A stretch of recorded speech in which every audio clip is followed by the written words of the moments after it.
He watched traffic on the street.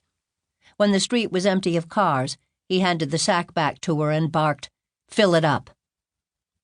"I don't understand," she said. And then she lowered her eyes, and she did understand. She saw that the man was pointing a silver gun at her heart.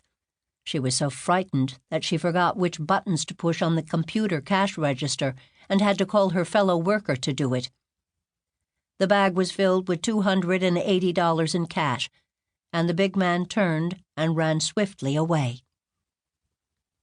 4 days before Christmas, a man answering the same description popped up more than 200 miles north of Albany, in Seattle. But this time the man wanted more than money. Kim Meehan, 25, worked as a waitress at Church's Fried Chicken in Lake Forest Park, north of Seattle.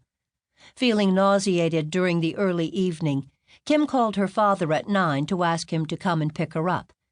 In the women's restroom, she bathed her face with cold water.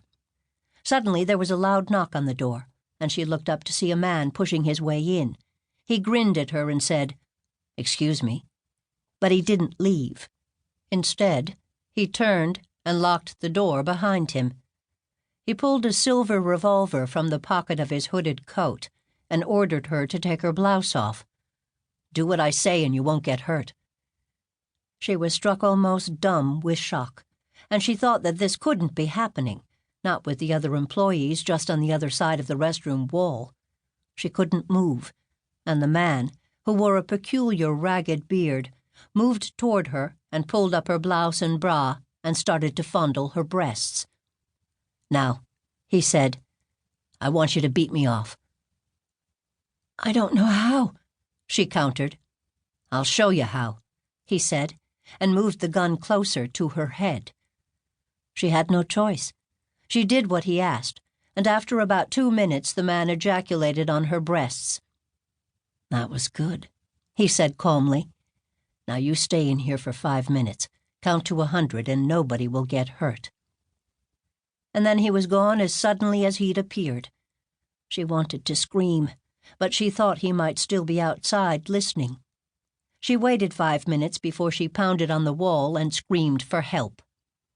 The restaurant's fry cook called the police and told King County deputies that he could describe the man, too. "I can't believe it," he muttered. "That guy was in here. He ordered a number 5 dinner and paid for it.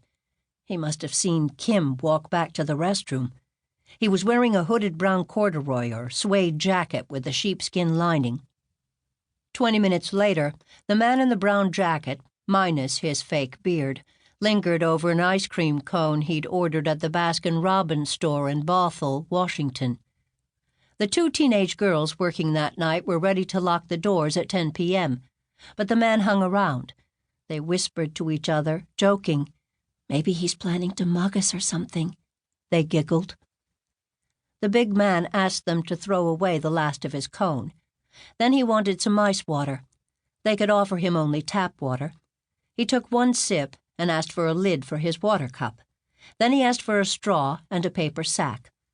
He had played out this script before, but the girls in Bothell didn't know that. They just thought the guy was pretty nervous and a little peculiar, and they wanted him out of there. Savoring the moment, the tall, dark man slowly pulled his revolver from his pocket. "Now put all the money in the bag." All the money at closing time meant a good haul, over $500. The gunman ordered the 2 girls to sit on the floor, count to 50, and look the other way as he left. They obeyed, but they remembered a lot about him. He had not had a car, at least not in the Baskin-Robbins lot. He was probably in his mid-20s, good-looking, with a full mustache, tan complexion, and a thick head of dark brown curly hair. He'd worn blue jeans, a maroon and blue rugby-type shirt with a V-neck trimmed in white, the brown suede jacket with sheepskin lining. The gun was silver, and they'd seen a round cylinder. They did not know how lucky they'd been. It had been only 20 minutes since Kim Meehan was abused in the church's restroom a few miles away, and he did not sexually attack the girls in Baskin-Robbins. There was a spate of calm between